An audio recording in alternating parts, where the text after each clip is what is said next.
debe ser de 1400 USD o más. Y mi Ujú. pregunta era la siguiente. Yo probé con las cuatro alternativas, digamos, o sea, obviamente que permanezca igual, no tendría que hacer nada diferente. Probé aumentando un 10%, probé reemplazando esa disponibilidad con 1400, perdón, ese valor con 1400, y también disminuir el 10% del otro, y me daba que con dos de estas alternativas, en una me daba un beneficio mayor, en otra me daba aún mayor, pero la cuestión es que a la hora de producir las dos, digamos, mesas y bancos, había uno de los dos que no se producía, digamos. Ahí estaría igualmente optimizando el beneficio, o sea, produciría solo de una solo bancos, por ejemplo, obteniendo un beneficio aún mayor y no produciendo del otro. Eso sería la manera correcta de responderlo. Tipo, yo te diría, por ejemplo, en mi caso a mí me dio que el beneficio de manufacturar bancos tiene que ser de 1400. Esa es la manera en la que el beneficio, digamos, la función I, daría maximizada, pero de uno de los Claro. elementos no Sí, estaría vendiendo, no estaría. fabricando. Sí, eso puede ocurrir. Puede ocurrir que, digamos, vos siempre que haces un trabajo de este tipo, analizás primero la solución fría. Después tenés Claro. que ver si a lo mejor no conviene por otras cuestiones que no puedes representar en el simplex, si por cuestiones de mercado, si querés a lo mejor ganar un poco menos, pero querés producir los dos productos. Igualmente, lo que ahí te recomiendo es que te fijes en el costo reducido en el análisis de sensibilidad. El costo reducido te da justamente esa información para las variables que no están en la base, en cuánto se debe aumentar o reducir el costo, según sea un problema de maximización o de minimización, para que la variable que no esté en la solución, que tenga valor cero en la solución, tenga un valor distinto de cero. Entonces, te conviene fijarte en el costo reducido en el análisis de sensibilidad más que estar probando. Después puedes verificar, digamos, tu resultado si incorporas ese valor. Bien, perfecto, profe. Uy, perdón, se me apagó el micrófono, me quedó claro entonces. Bueno, bueno, Profe, perfecto. Sí, con respecto a esa misma pregunta, em, porque el enunciado dice, para que sea conveniente manufacturar bancos, ¿no? Y a la sí. función objetivo te da que ya es conveniente, o sea, no es que te da cero, te da un número de bancos. Bueno, Entonces, yo no ¿tenés entiendo una si, opción que sí, diga que no es necesario hacer nada o no tenés la respuesta? Sí, sí, hay una que Mm, dice puede permanecer el valor presente. bueno, sí, sí. Ustedes en ese tipo de preguntas en particular, les insisto, fíjense en el costo reducido. El costo reducido en el simplex ustedes van a tener el, el valor presente de la variable, digamos, en la solución final, y el costo reducido. Y van a ver que si la variable es distinta de cero, el costo reducido es cero, y también correlativamente, si la variable es cero, el costo reducido es distinto de cero. Y esa es la clave, digamos, lo que te indica en cuánto debes, eh, si es un problema de maximización, como resolvemos en el simple, en cuánto tienes que aumentar el, el beneficio unitario de la variable que es cero para que alcance la solución. Pero si en ese caso vos ves que las dos están en la base y una de las opciones es que no hay que hacer nada, entonces seleccionas esa opción.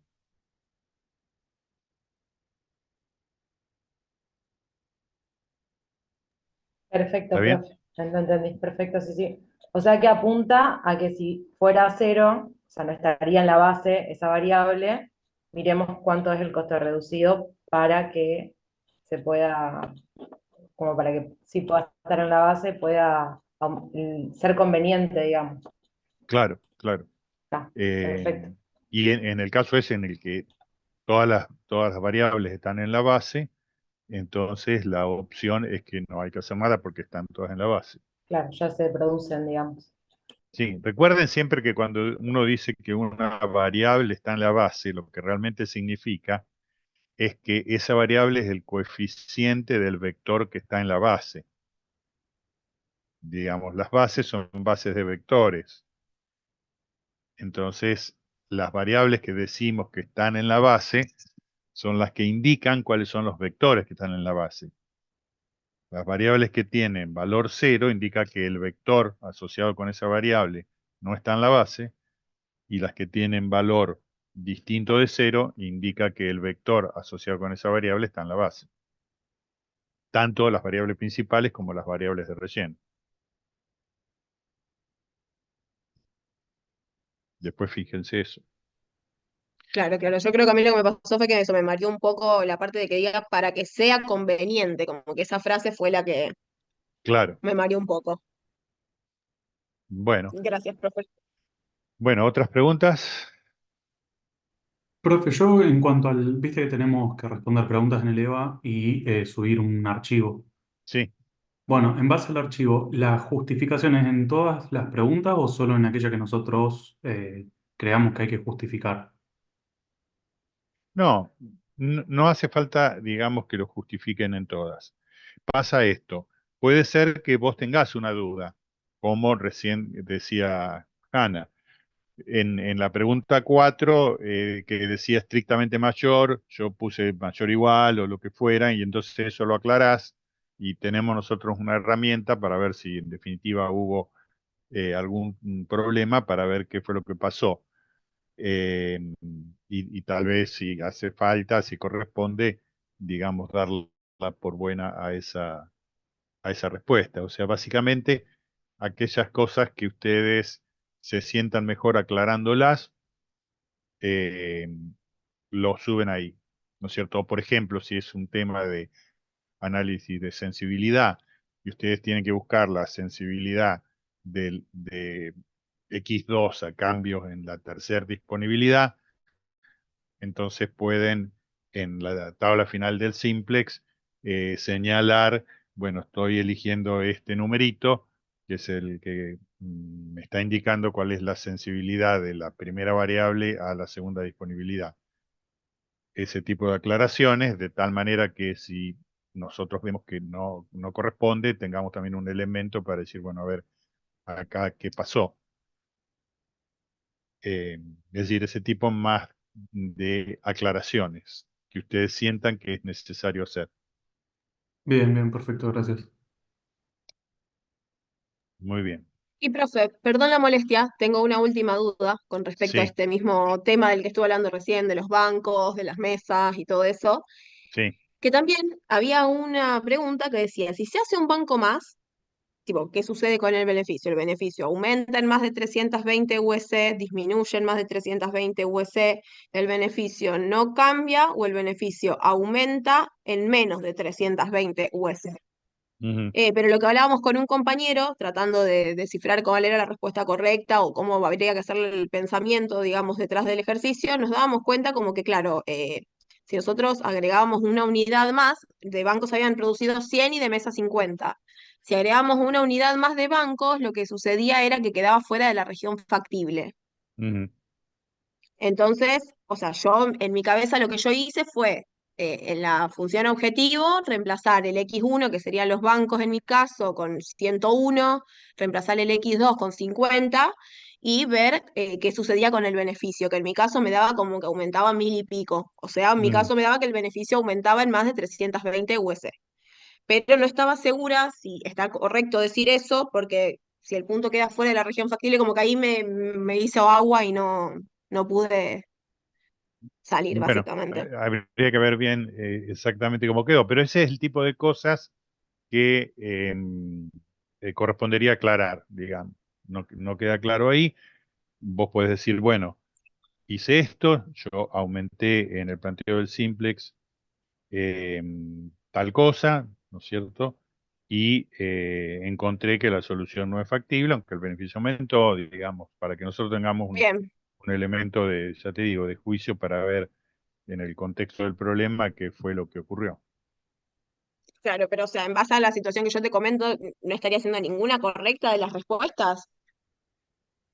Y realmente tendría que verlo para Claro, darme, habría que ver todo el problema entero, digamos. sí, sí, sí, a ver Bueno, cómo claro, quedó sí, por eso, porque yo planteado. también, o sea, en mi cabeza lo pensaba y pensaba, si aumento en una unidad, en realidad también las disponibilidades se modifican y todo se modifica, entonces como que ahí Sí, Por eso estaba como, se armó como un caracol que no. claro. Bueno, por eso, tendrías que verlo. Por ejemplo, no sé exactamente cómo sería, pero vos sabés que ponele delta x1, ¿no es cierto?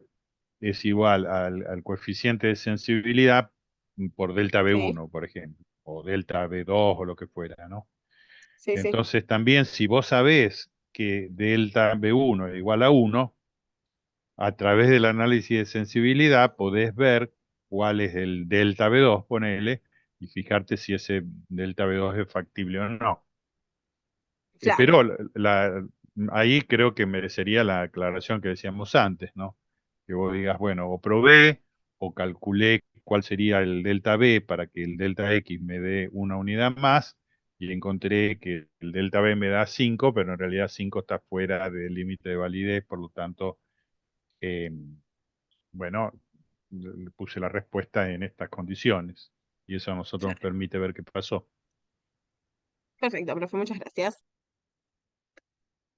Bueno, listo, entonces nos encontramos mañana, listo este tema del parcial, ahora vamos a ver el tema de hoy y vayan un ratito antes por este tema de tener que acomodarnos en las distintas aulas y el lugar de encuentro entonces es el aula 103 del edificio 3, en el primer piso del edificio 3. Profe, Sí, le hago una preguntita rápida, última. sí, En el lindo, el orden que yo ponga, bueno, en simple también, el orden que ponga las restricciones, ¿puede ser que me cambien los resultados finales? no, no, no, Debería dar igual, ¿no? te debería dar igual, sí. Está. Digamos, a ver, generalmente en el enunciado las restricciones están dadas en un cierto orden y la idea es que vos las pongas en el orden que está dando el enunciado, no porque te vaya a cambiar el resultado, porque eso no te va a cambiar, pero digamos, sí puede haber mm, tal vez alguna modificación en cómo te quedan armados los vectores de la base. Eh, por ejemplo, ponerle, qué sé yo, en la base inicial, si vos en vez de poner x1 x2, en la base inicial, poniendo x1 y x2, te va a quedar un vector 1, 0 y el otro 0, 1. Y si lo pones x2 y x1, igual te va a quedar 1, 0 y 0, 1, pero a lo mejor se corresponden con otra variable. Lo mejor es fijarse cómo está en el enunciado. Lo mejor a los efectos del parcial, digamos, donde uno trata de evitar esa ambigüedad.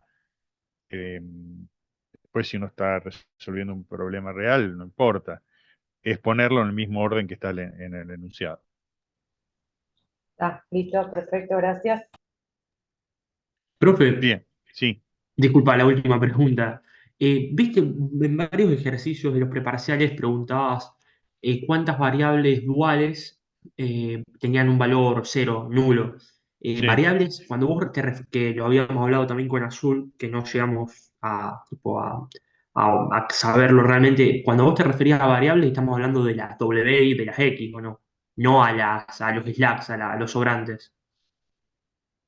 Estamos hablando, claro, de las variables como las hayas Claro, denominado, W del en el dual dual o sí, y Z, X como en el lo hayas primal. llamado. Buenísimo, no de las S. No de las S, no. Genial, para quedarme seguro. Gracias. Sí, o sea, vos en la tabla final del simplex, ¿no es cierto?, sabés a dónde encontrar el valor de las Las variables duales, duales, obvio, sí, sí. ¿no es cierto? Entonces ahí te fijas simplemente cuántas son iguales a cero, por ejemplo, para responder esa pregunta. Buenísimo, muchísimas gracias. Lo podés hacer sin resolver el problema dual, ¿no? Mirar simplemente cuáles te dieron cero. No, no, obvio, obvio de la tabla. Sí, sí, Sí, era más sí, que nada para saber si eran las W o también eran las S, pero buenísimo. claro. No, no, no.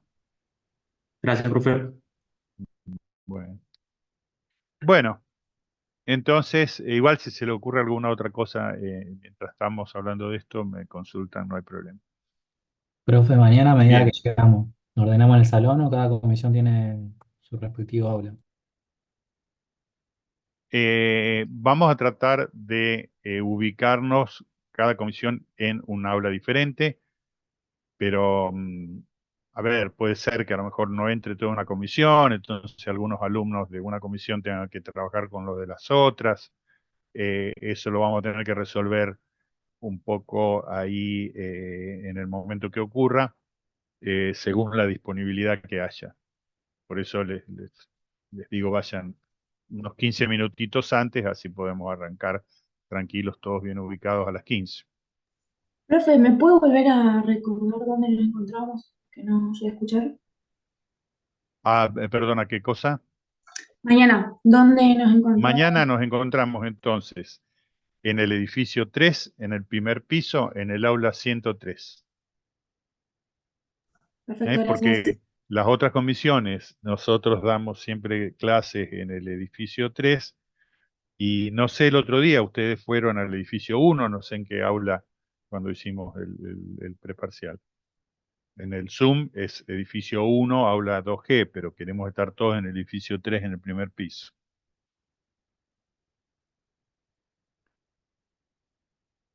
Bueno. Bueno, entonces en el día de hoy lo que vamos a trabajar es programación no lineal con restricciones de desigualdad. Ustedes saben que hemos ido subiendo la complejidad de estos problemas, trabajando primero problemas en una única variable, que básicamente es una revisión de análisis matemático. Después pasamos a 2 y n variables sin restricciones, encontramos la condición de primer y segundo orden. Después pasamos a problemas con restricciones tipo igualdad, que es lo que ocurría con en el caso de las igualdades, los grados de libertad, cuando tenemos n variables y m restricciones, cómo lo trabajábamos, cómo trabajábamos con el lagrangiano, y cómo obteníamos entonces también las condiciones de segundo orden a través del Leciano reducido. Después vamos a presentar un cuadrito cuando terminemos este capítulo, ahora al final de este encuentro, donde están resumidos estos resultados. Pero nos queda trabajar con restricciones tipo desigualdad.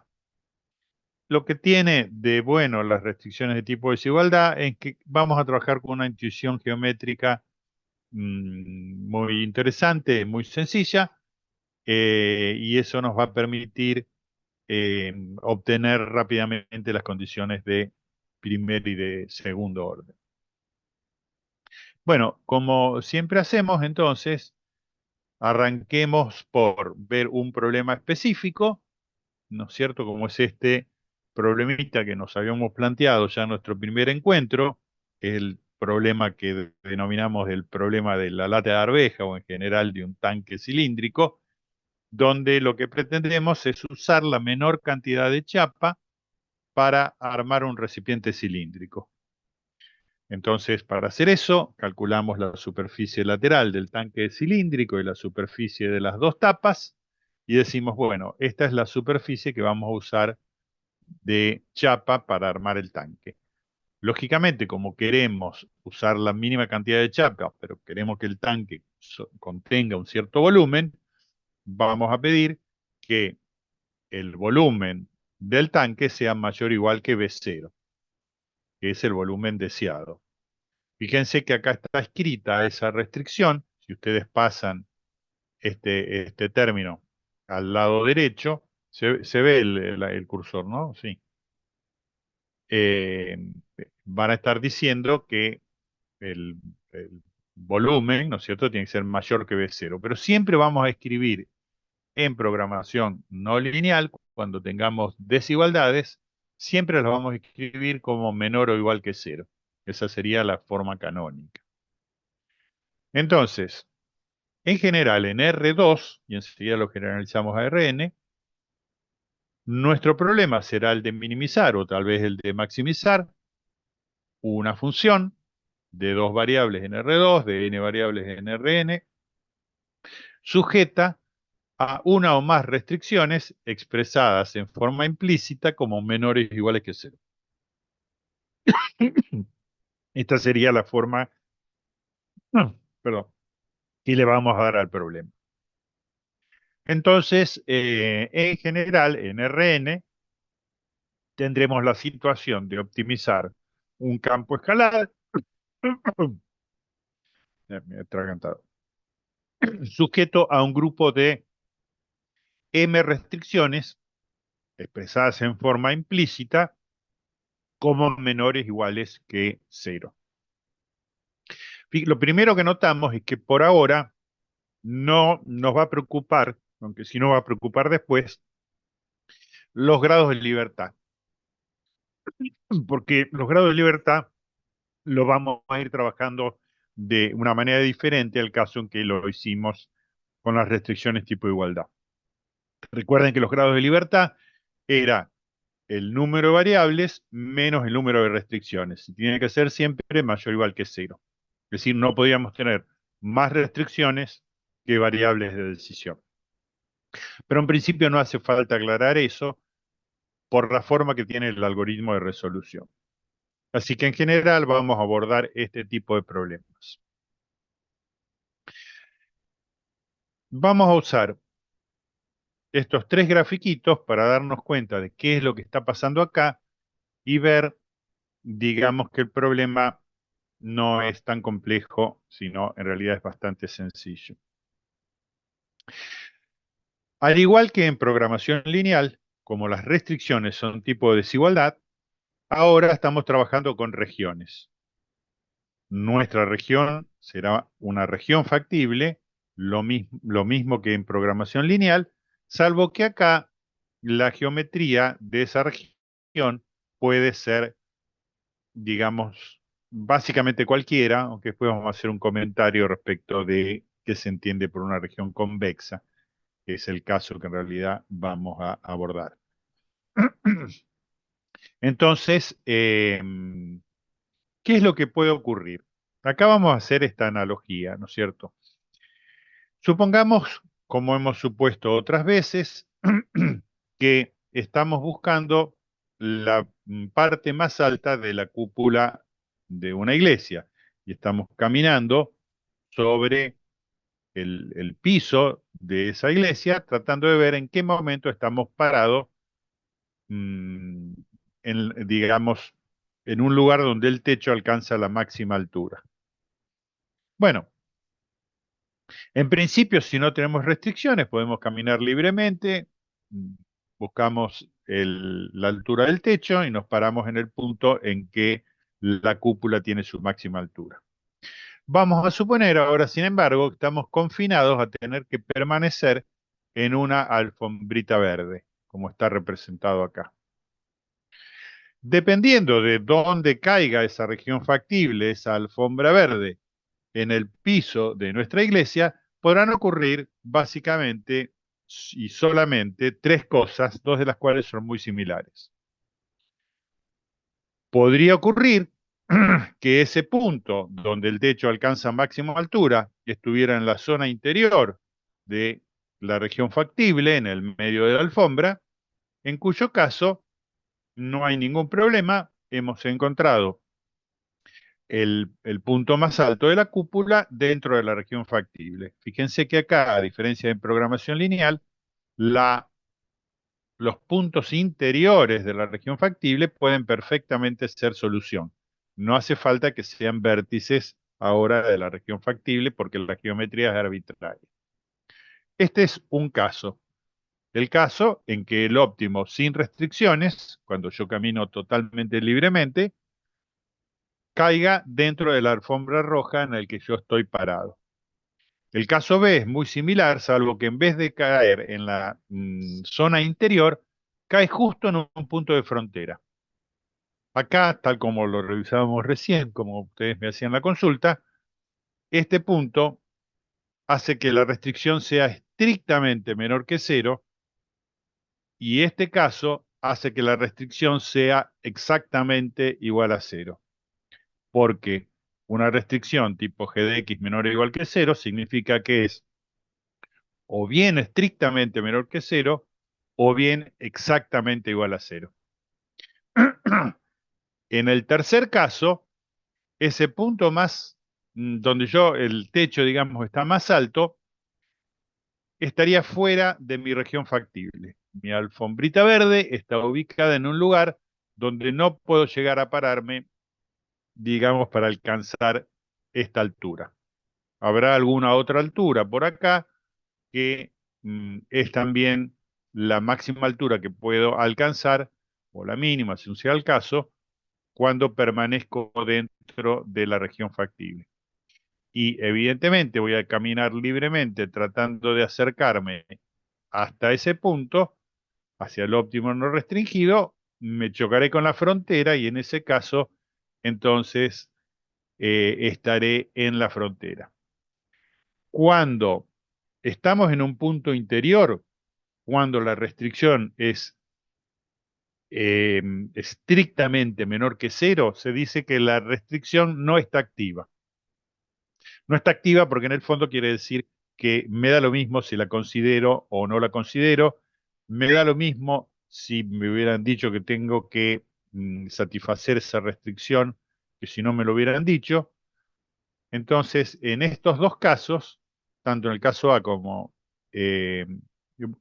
bueno, no, en realidad en el caso A la restricción no está activa, mientras que en el caso B y C, en el caso B que está en la frontera sí está activa, y en el caso C, donde voy a tener que encontrar la solución en la frontera, también está activa.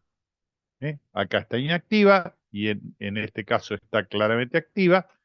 Y acá cuando yo busque la solución, la voy a tener que buscar en la frontera, es decir, que eventualmente va a estar activa. Bueno, digamos, comprendiendo esto, nos queda formalizarlo en la manera de un algoritmo, que enseguida vamos a ver, lo vamos a explicar en un ejemplo y demás. Pero la idea de encontrar soluciones a problemas con restricciones tipo menor o igual que cero, entonces va a descansar en resolverlo, llevarlo al problema a uno de los dos tipos de problemas que vimos antes. Llevarlo a un problema sin restricciones o llevarlo a un problema con restricciones tipo igualdad. Si lo llevo a un problema sin restricciones y me encuentro con el caso A, listo, no tengo más nada que hacer. La solución de este problema es la solución del problema sin restricciones, porque las restricciones, cuando lo verifico, se satisfacen. Si estoy en este caso, entonces trabajaré con una restricción tipo igualdad. Y si estoy en este caso, también tendré que trabajar con una restricción tipo igualdad, forzando pararme en la frontera para encontrar el punto que esté más cerca. Así que estos problemas se resuelven reduciéndolo a un problema o bien sin restricciones o bien a un problema con restricciones tipo igualdad. Ahora bien, ¿cuál va a ser el criterio para hacer eso? Bueno, un concepto sumamente importante es que el agregado de restricciones nunca me permite alcanzar un mejor valor de la función objetiva. Pensémoslo así, ¿no es cierto? Supongamos que yo quiero adquirir un automóvil. Entonces, pretendo un cierto tipo de modelo y mi preferencia de color es el color azul. Entonces quiero adquirir mi automóvil de preferencia, una cierta marca y modelo, y quiero que sea de color azul. Entonces, dispongo para eso una cierta cantidad de dinero que es mi límite. Bien, voy, pregunto, ¿no es cierto?, en una concesionaria y me dicen, bueno, mire, aquel auto que está allá es del modelo que usted quiere y sale, supongamos, no sé, 15 millones de pesos. Entonces, bueno, si yo dispongo de esos 15 millones de pesos, no digo nada. Digo, bueno, fenómeno, eso está dentro de mi presupuesto. eh, es color azul, así que estoy en este caso, listo, me lo llevo, no hay problema. Ahora, supongamos que fuera el caso en que ese vehículo eh, sale más dinero del dinero que yo tengo, ¿no es cierto? Por ejemplo, acá, en este caso, ¿no? Esta es mi limitación de dinero, yo tengo que permanecer en esta zona de presupuesto y el auto sale más. Bien, que yo diga, bueno, pero mire que yo quiero que sea color azul, no va a colaborar a que yo pueda conseguirlo. Es más, tal vez lo empeore, porque, digamos, me podrán decir, bueno, mire, yo tengo dos, uno es rojo y el otro es azul, pero resulta que el azul es más caro que el rojo, o sea que imponerse más restricciones nunca va a mejorar la función objetiva. Tal vez la deje igual, pero siempre hay que tratar de buscar una solución donde estén activas el menor número de restricciones. Si yo sigo pidiendo cosas, cada vez va a ser mm, que mi función objetiva alcance un rendimiento más bajo. Entonces, con esos dos conceptos y con este concepto de que todas las restricciones solamente pueden o dejar las cosas igual o empeorarlas, más mi voluntad de diseñar un algoritmo que convierta esto en un problema con restricciones tipo igualdad o eventualmente sin restricciones, con esos dos conceptos vamos a armar un algoritmo de resolución. Vamos a mirarlo, acá está el algoritmo, enseguida lo vamos a revisar, pero me gusta siempre tratar de mirarlo en un ejemplo primero, donde quede más claro qué es lo que vamos a hacer. Por ejemplo, supongamos que queremos minimizar esta función, x1 menos 2 elevado, perdón, que queremos, está hablando el lector PDF. Supongamos que quiero minimizar esta función eh, con estas dos restricciones tipo desigualdad. Estas restricciones entonces son de tipo desigualdad. Vamos a mirar cómo se ve esto gráficamente. Fíjense, las curvas de nivel de la función objetiva, como esto es una ecuación de una circunferencia de radio raíz de f centrada en el punto 2,1, las curvas de nivel van a ser de este tipo. En realidad van a ser circunferencias, acá quedan representadas como elipses. Esta es la curva de nivel 1, la que está en azul. Esta es la curva de nivel 2, la que está en rojo. Esta es la curva de nivel 3, la que está en verde. Esta superficie es una superficie convexa, en vez de ser como la cúpula de una iglesia, es como un casco. ¿Qué se debe cumplir aparte? Se debe cumplir que los puntos estén por arriba de esta recta. Si ustedes verifican gráficamente qué significa esta restricción, van a encontrar que son los puntos que están por encima de esta recta roja. La recta roja es G1, es decir, todo lo que está de acá para arriba, y que estén por debajo de esta parábola, es decir, los puntos que están por debajo de la parábola azul. Con lo cual, la región factible es toda esta zona que está acá. De nuevo, es parecido, programación lineal, pero ahora ya las funciones no son lineales. La recta sí, pero acá estamos trabajando con una parábola. Entonces, ¿qué es lo que puede ocurrir? ¿En qué caso estamos de los tres casos que miramos acá? Estamos en el caso donde el mínimo no restringido está fuera de la región factible. Es ese caso. Podría haber sido también, perfectamente, que este punto, el mínimo no restringido, hubiera caído acá dentro de la región factible, y ese hubiera sido entonces el óptimo. Entonces, ¿qué es lo que vamos a hacer? El problema es que nosotros no sabemos a dónde está el punto antes de resolver el problema. Tenemos que devisar alguna manera de determinar a ver si ese punto está afuera, si está en la frontera o está dentro. Y eso no lo podemos hacer de antemano. Es ahí donde tenemos que introducir esta idea de ir trabajando, perdiendo grados de libertad en forma secuencial, tratando de buscar la solución con, digamos, mayor grado de libertad. Vamos a mirarlo en el ejemplo y después vemos cómo se expresa en general. Bueno, ¿cómo lo hacemos entonces? Bueno, vamos a hacerlo de la siguiente manera. Lo que vamos a hacer es definir el lagrangiano, igual que lo definimos siempre. El lagrangiano es la función objetiva original. Quedó el lector.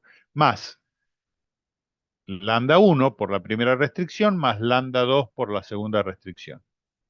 Entonces, ¿cómo hacemos para resolver problemas sin restricciones? Bueno, lo que vamos a hacer es primero forzar que lambda 1 y que lambda 2 sean 0.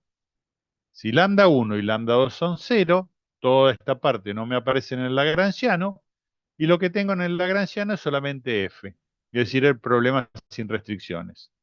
Acá estoy trabajando con 2 grados de libertad, no estoy perdiendo ningún grado de libertad. Tengo los 2 grados de libertad originales. Entonces, resuelvo ese problema. Resuelvo el problema cuando lambda 1 y lambda 2 son iguales a 0 y por lo tanto busco el óptimo sin restricciones. Trato de localizar, a ver entonces en dónde está este puntito. No lo sabemos, pero arrancamos suponiendo que no tenemos restricciones. Bueno, acá me voy a ayudar de máxima porque simplifica mucho el cálculo. ¿Qué debo hacer? Bueno, yo sé que lo que debo hacer es calcular el gradiente del lagrangiano, es decir, igualarlo a 0, es decir, calcular la derivada del lagrangiano cuando lambda 1 y lambda 2 son 0.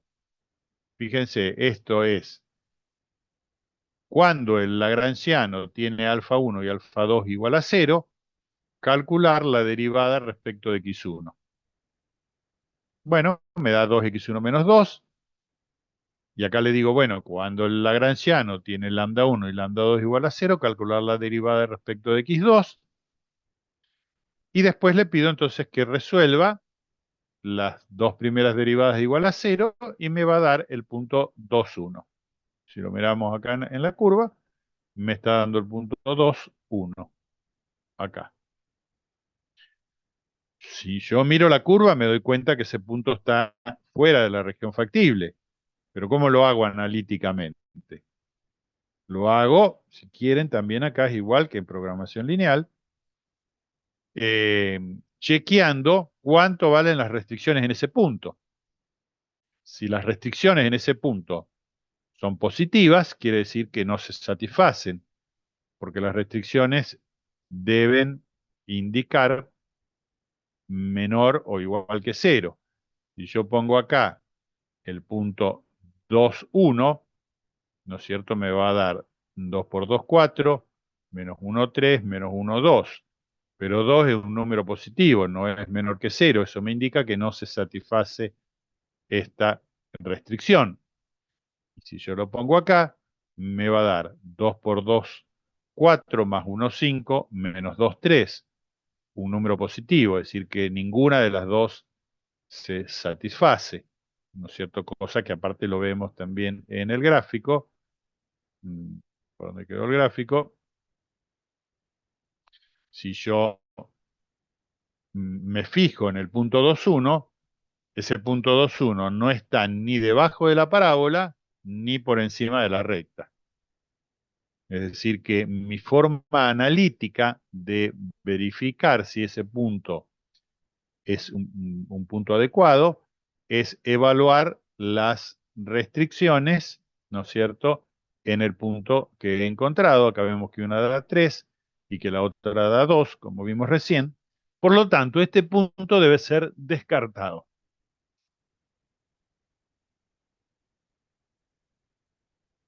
Bien. Vamos entonces a proseguir. ¿Qué hacemos? Bueno, vamos a perder un grado de libertad. Es decir, vamos a forzar la incorporación de una restricción, ver cuánto nos da la función objetiva, si ese punto es factible, y si no, vamos a probar con la otra restricción. Entonces, ¿cómo hacemos eso? ¿No? Lo hacemos de la siguiente manera. En el lagrangiano voy a hacer lambda 2 igual a 0 y lambda 1 distinto de 0. Entonces, ¿qué es lo que me va a quedar acá? Me va a quedar la función objetiva más la primera restricción. Esta parte que está acá, porque el lambda 2 es igual a 0. Ahí estoy perdiendo un grado de libertad porque estoy incorporando esta restricción como una igualdad. En el próximo paso voy a hacer lo mismo. Voy a hacer lambda 1 igual a 0 y lambda 2 distinto de 0. Si lo miramos en el gráfico, entonces, ¿qué es lo que voy a hacer? Voy a pedir caminar por la línea recta, a ver si el punto que obtengo cuando camino por la línea recta, porque la incorporo como una restricción tipo igualdad, me da una solución que sea factible. Bueno, me va a dar una solución más o menos por acá, sobre la recta y cerca del mínimo. Pero vamos a ver que esa solución no está por debajo de la parábola. Y después voy a hacer valer la parábola y no la línea recta, y me va a dar una solución entonces por acá, que es el punto en la parábola que está más cerca del mínimo. Pero este punto no está por arriba de la recta. O sea que lo que me voy a encontrar analíticamente es que no puedo encontrar una solución de un solo grado de libertad. Bueno, acá está hecho. Incorporo primero G1, es decir, pido que lambda 2 sea igual a 0 y encuentro el punto estacionario calculando el gradiente de Lagrangiano. El punto que me da es 6 quintos, 7 quintos, me da también el valor de lambda, y cuando lo verifico en la restricción me da de nuevo un número positivo. Por lo tanto, cuando incorporo la primera restricción y no la segunda restricción no se cumple y por lo tanto acá no tenemos una solución. Ahora vamos a hacer lo otro, lo que dijimos recién. Vamos a incorporar la segunda restricción y no la primera. Es decir, ahora hacemos lambda 1 igual a 0 para que no aparezca en el lagrangiano. Calculo el punto estacionario. En este caso, el punto estacionario, como es una función cuadrática, me da también valores imaginarios, pero me interesan los valores reales. Me da este punto, el 1,16,064, pero cuando calculo si este punto satisface la primera restricción, me da que no, porque me da un número positivo. Así que no funciona perdiendo un grado de libertad. Por lo tanto, tengo que perder 2 grados de libertad. Lo que tengo que hacer es que tanto la restricción de la recta roja, como la parábola azul, estén las dos activas. Fíjense que cuando haga eso, voy a tener solamente 2 puntos factibles. Esta intersección que está acá de la recta con la parábola y esta otra que está acá de la recta con la parábola. Voy a obtener 2 soluciones. Si lo miro gráficamente, me doy cuenta que esta es la solución que está más cerca del óptimo y esta es la solución que está más lejos del óptimo. Con lo cual voy a necesitar una condición de segundo orden para saber si he localizado este punto o he localizado este, o en todo caso, habiendo localizado los dos, cuál se corresponde al mínimo y cuál se corresponde al máximo. ¿Vamos bien?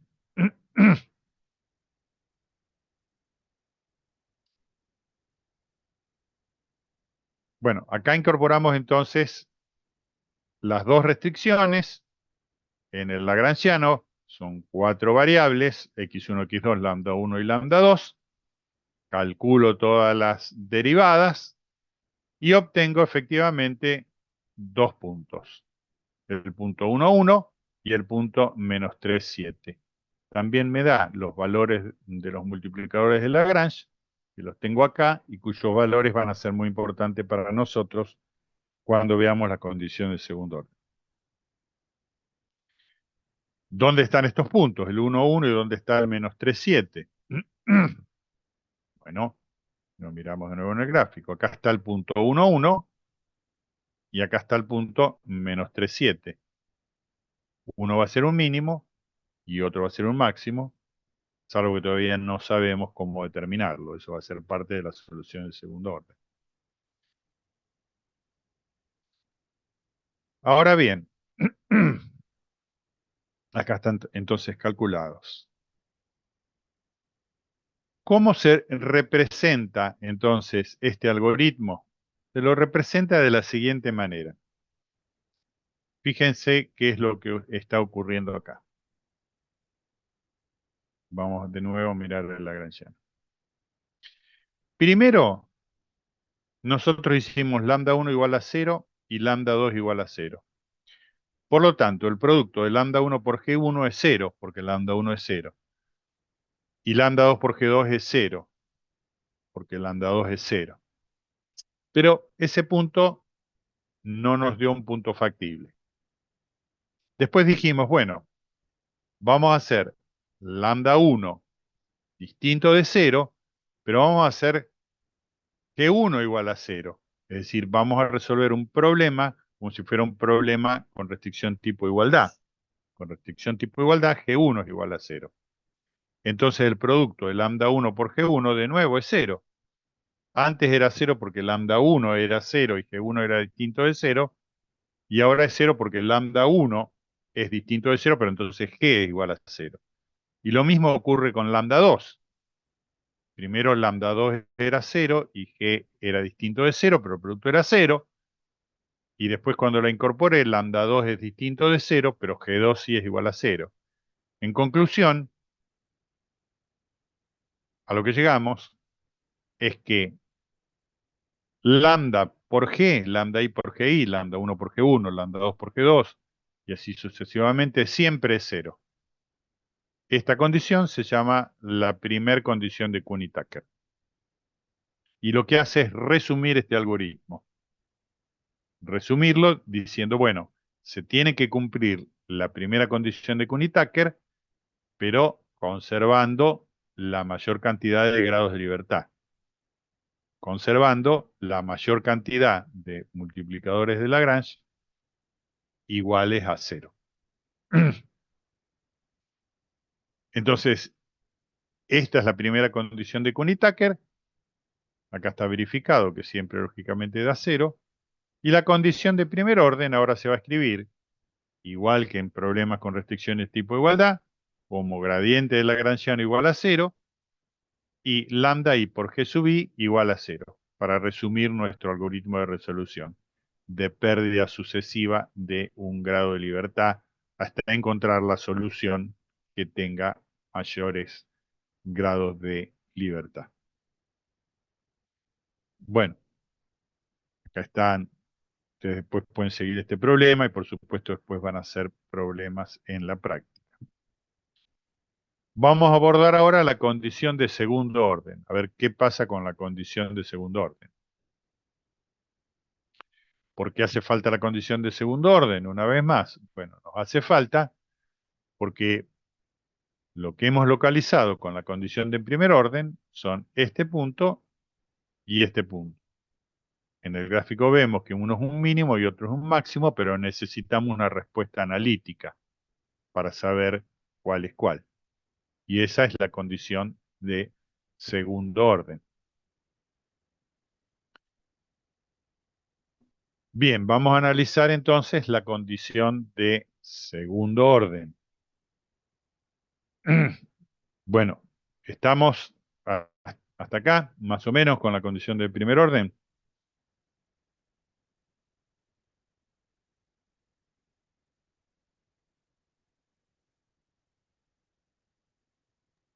Sí, profe. Bueno, vamos entonces a la condición de segundo orden, con lo cual vamos a tener que hacer una pequeña excursión eh, para repasar algunos conceptos muy sencillos, pero que son imprescindibles para nosotros. Vamos a suponer, vamos a mirarlo también, siempre apelamos a nuestra gráfica primero. Vamos a pensar en un vector B, que es una combinación lineal de los vectores B1 y B2. Es decir, B es algo más o menos como esto, es la suma de alfa i por bi, donde alfa i son números y b sub i son los vectores, los estoy sumando afectados de un numerito alfa i. Eso es una combinación lineal. Vamos a definir una combinación lineal positiva si los alfa i son mayores o iguales que 0. Si ocurre que todos los alfa i son mayores o iguales que 0, alguno tiene que ser estrictamente positivo, entonces decimos que la combinación lineal es positiva. Y si esto no ocurre, decimos que la combinación lineal no es una combinación lineal positiva. Ocurre que cuando B es una combinación lineal positiva de otros dos vectores, cuando es positiva, entonces B cae estrictamente en el cono comprendido entre B1 y B2. Mientras que si B cae fuera del cono comprendido por B1 y B2, entonces no es una combinación lineal positiva. Vamos a mirarlo recordando un poquito, que lo habrán visto en algún momento, la conocida regla del paralelogramo para sumar vectores. Y para hacer eso lo que vamos a hacer es descomponer el vector B en sus componentes en B1 y B2. Esto es muy fácil, vamos a recordar cómo se hace. Se hace de la siguiente forma. Por la punta de B voy a trazar una línea paralela a B2. Fíjense que esta línea roja es paralela a B2. Y también por la punta de B voy a trazar una línea paralela a B1. Esta otra línea roja es paralela acá a B1. Entonces, en el lugar en donde la línea paralela a B2 corta B1, encuentro la proyección de B sobre B1. Correlativamente, en el lugar donde la línea paralela a B1 corta B2, encuentro la proyección de B sobre B2. Y si entonces ahora sumo esas proyecciones, recompongo a B. Acá está alfa 1 por B1, acá está alfa 2 por B2, y sumando, aplicando la regla del paralelogramo, encuentro a B. En este caso, alfa 1 y B1 son claramente positivos, porque alfa 1 por B1 lleva la misma dirección y sentido que B1, mientras que alfa 2 por B2 también tiene la misma dirección y sentido que B2. Pero veamos qué pasa si B no cae dentro del cono. Acá está B1, acá está B2 y B está acá afuera. Ahora voy a hacer lo mismo, voy a proyectar B sobre los vectores B1 y B2. ¿Pero cómo hago eso? Bueno, hago lo mismo. Voy a trazar por la punta de B una línea paralela a B2 y también voy a trazar por la punta de B una línea paralela a B1. Y los lugares a donde esas líneas se cortan con la prolongación de B1 y B2 son las componentes, porque ahora si sumo alfa 1 por B1, todo este tramo, con alfa 2 por B2, de nuevo por la regla del paralelogramo, me encuentro con B. Pero alfa 2 por B2 está en el sentido contrario de B2. Tiene la misma dirección, pero no el mismo sentido. Por lo tanto, alfa 2 debe ser un número negativo. Es decir, que cuando el vector no está encerrado en el cono, la combinación lineal no es positiva, mientras que si sí está encerrado dentro del cono, la combinación lineal sí es positiva. Entonces nos guardamos en el cajoncito de lo que necesitamos recordar, que es una combinación lineal positiva y cuál es su interpretación geométrica. Y ahora vamos a analizar esta otra situación. Esta otra situación es una amplificación de lo que está pasando, por ejemplo,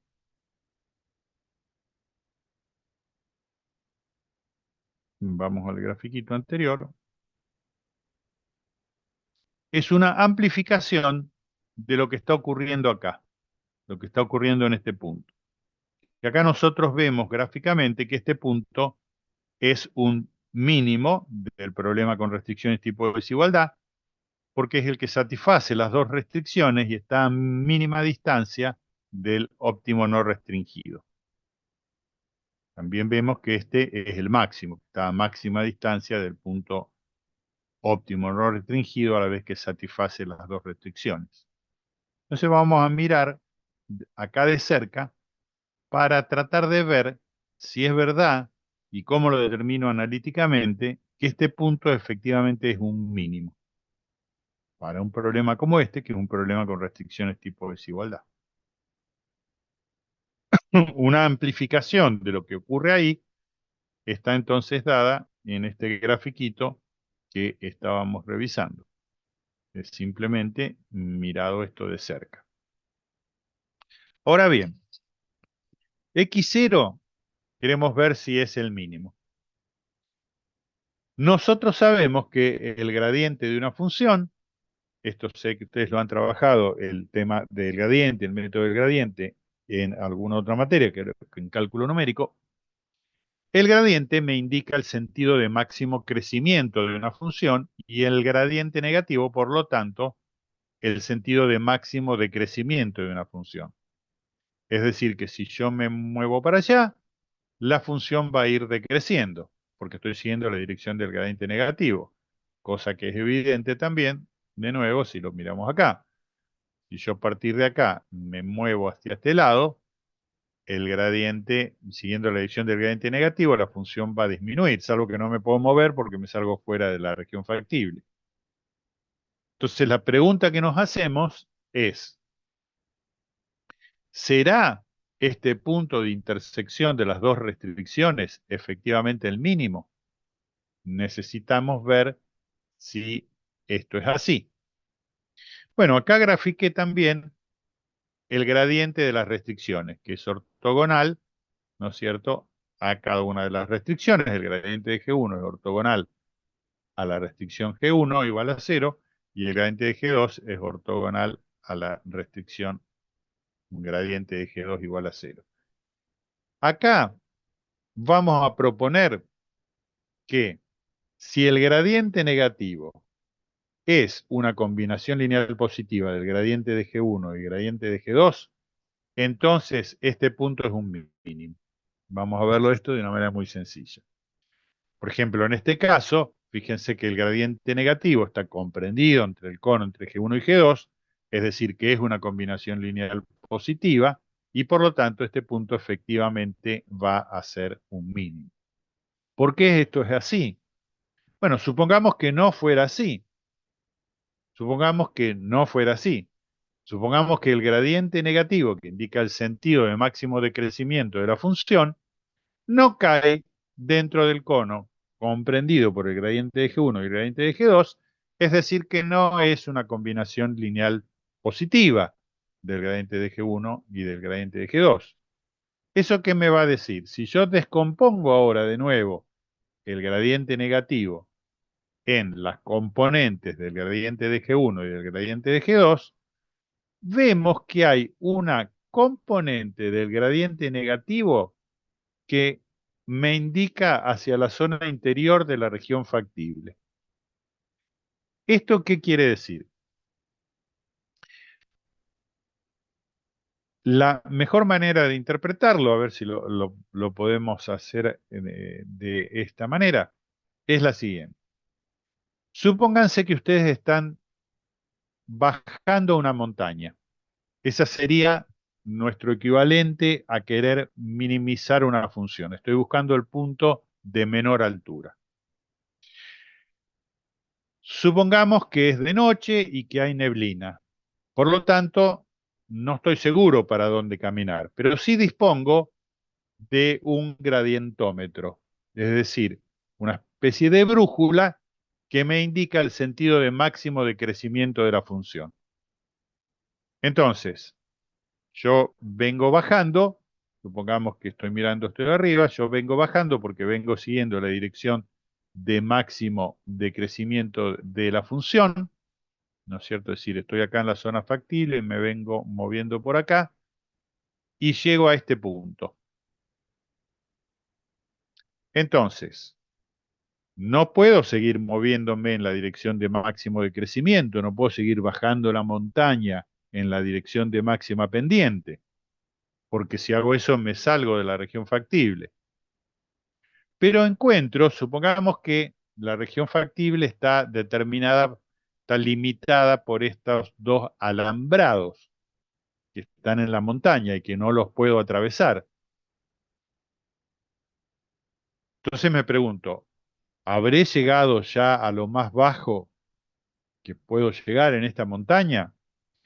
Pero encuentro que como el gradiente no está encerrado en el cono, hay todavía una dirección en la que puedo seguir bajando, si bien no es la dirección de máxima pendiente, pero sigo bajando, por ejemplo, tal vez bordeando este alambrado, donde sigo aún bajando la montaña. Si eso ocurre, quiere decir que este punto no es el punto mínimo, porque hay otros puntos que todavía puedo recorrer donde la función va a valer menos. Por lo tanto, si el gradiente negativo está fuera del cono, este no es un punto mínimo. O conversamente, si este efectivamente es un punto mínimo, entonces el gradiente negativo debe estar dentro del cono. Entonces, lo que vamos a decir es que para que ese punto x0 sea efectivamente un punto mínimo del problema con restricciones, el gradiente negativo debe ser una combinación lineal positiva del gradiente de las restricciones. Ahora esta misma ecuación la voy a escribir de esta manera. Gradiente de f más alfa 1 gradiente de g1 más alfa 2 gradiente de g2 igual a 0 con alfa 1 y alfa 2 mayor o igual que 0. Pero ¿qué es lo que ocurre? Ocurre que la condición de primer orden es que el gradiente de Lagrangiano sea igual a 0. Es decir, que el gradiente de f más lambda 1 por el gradiente de g1 más lambda 2 por el gradiente de g2 sea igual a 0.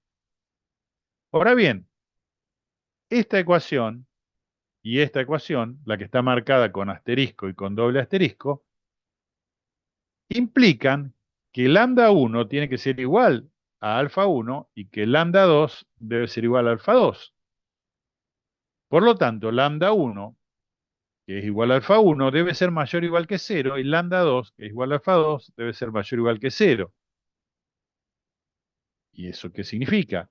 Significa que para que esté efectivamente en un mínimo, los multiplicadores de Lagrange deben ser mayores o iguales que 0. La condición de segundo orden es sumamente sencilla acá. Basta con determinar el signo de los multiplicadores de Lagrange. Si los multiplicadores de Lagrange en el punto estacionario son positivos, tengo un mínimo, y si son negativos, tengo un máximo. Mucho más sencillo, no tengo que calcular hessianos reducidos, nada. No tengo que calcular vectores gradientes ortogonal a las restricciones, nada. Fíjense que si nosotros revisamos ahora las soluciones que habíamos obtenido, en el punto 1, 1, que es el que está allá arriba, más cerquita del punto óptimo no restringido, los multiplicadores de Lagrange daban positivos. Por lo tanto, lo podemos ver acá también, en el punto 1, 1, los multiplicadores de Lagrange son positivos. Me basta mirar a esto para decir, este es el mínimo. Y en el otro punto, el que estaba por allá abajo, el menos 3, menos 7, los multiplicadores de Lagrange son negativos. Me basta con mirar esto para decir, estoy en un máximo cuando me hallo en este punto. Fíjense que esto es mucho más fácil, en este caso, que lo que habíamos visto en problemas con restricciones tipo igualdad.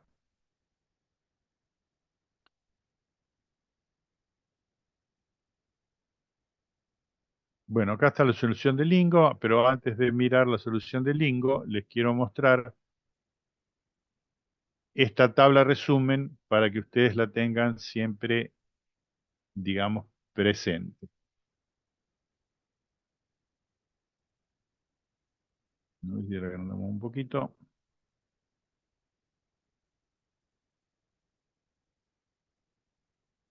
Esta tablita resumen les ofrece una especie de roadmap, digamos, de planito para saber cómo resolver todos los problemas de programación no lineal que hemos visto. ¿Qué es lo que debemos hacer?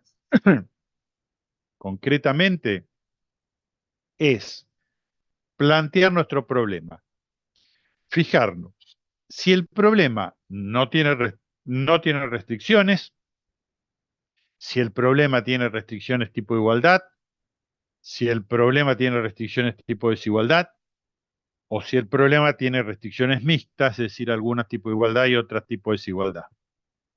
Una vez que categoricé el tipo de problemas que tengo, puedo entonces encontrar la condición de primer orden y la condición de segundo orden.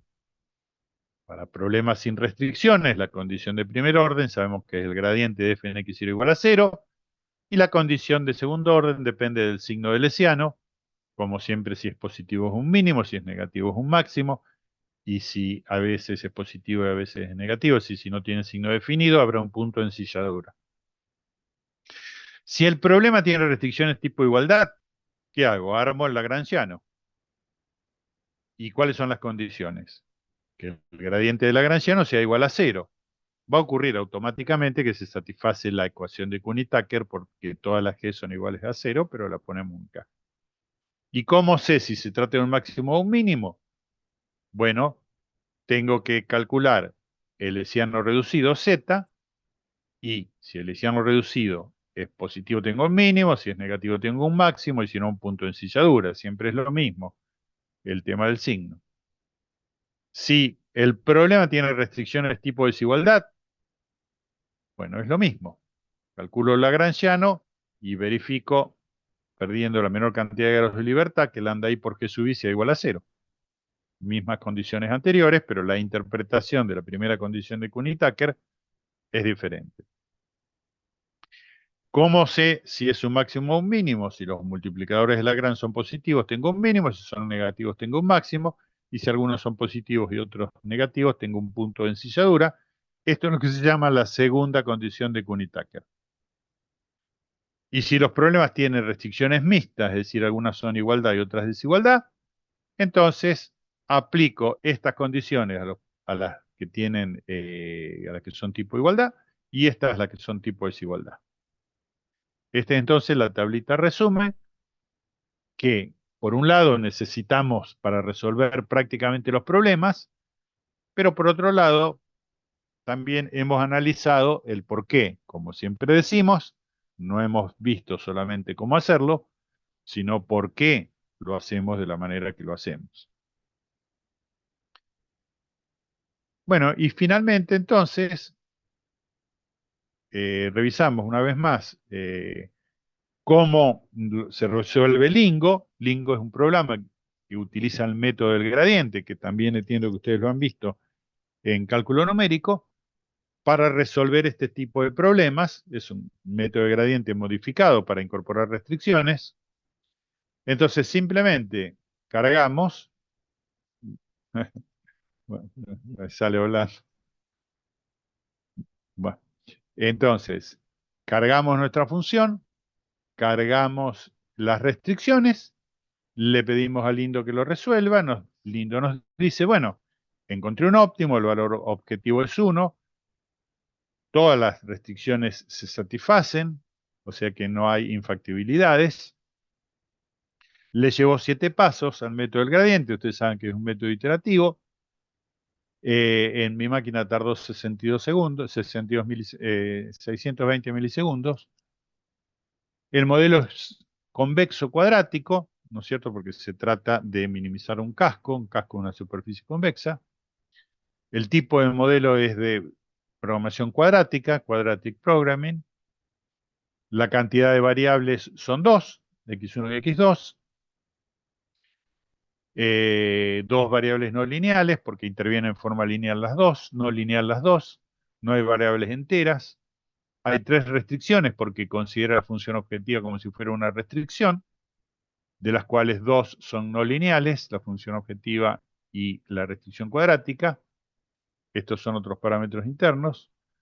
Nos da, al igual que en el simplex, los valores de x1 y x2, y acá están los costos reducidos, que son a los fines prácticos 0, porque lo mismo que en programación lineal, como las variables están, digamos, no hay variables que sean distintas de 0, no hay nada que modificar en la función objetiva para que tomen un valor distinto de 0. Y acá está los sobrantes. Los sobrantes son 0 a los fines prácticos, números muy chiquitos. Y acá están los precios duales, es decir, en cuánto se modifica la función objetiva, si se modifica el lado derecho de las restricciones. Nos interesa estos dos que se refieren a las restricciones. Bueno, y eso es entonces dicho un poco rápidamente en esta lección, ¿no es cierto? Cómo trabajamos con problemas no lineales con restricciones tipo desigualdad. Por supuesto que después ustedes van a ver problemas, efectivamente cómo los resolvemos a estos problemas. Y tienen este apunte, ¿no es cierto?, para poder revisarlo también en la medida que van resolviendo los problemas, para poder aclarar aquellas eh, cuestiones que les puedan presentar alguna duda. Bien, entonces, ¿alguna pregunta sobre esto o sobre el parcial? Recuerden, entonces, mañana nos encontramos 10-15 minutos antes en el edificio 3, en el primer piso, en el aula 103, para que podamos ahí entonces hacer el parcial. Dale, Bueno, profe. bueno, muy bien. Entonces vamos ahora a tomar la asistencia y ya los libero por el día de hoy hasta mañana. Profe, Entonces, perdón, yo tengo una sí, duda, no sé si ya lo aclaraste a la nota con la que se promociona. sí. Para regularizar, la calificación es 4. 4 es una nota de regularización. Y para promocionar, es decir, para no tener que ya volver a rendir promoción lineal en el examen final, la nota es de 7 puntos.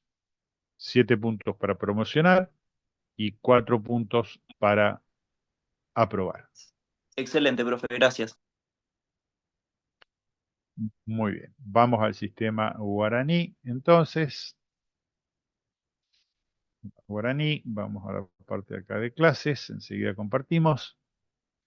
Vamos a tomar la asistencia de química primero.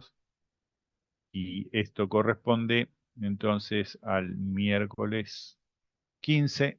Acá estamos con las asistencias. Vamos a compartir la pantalla.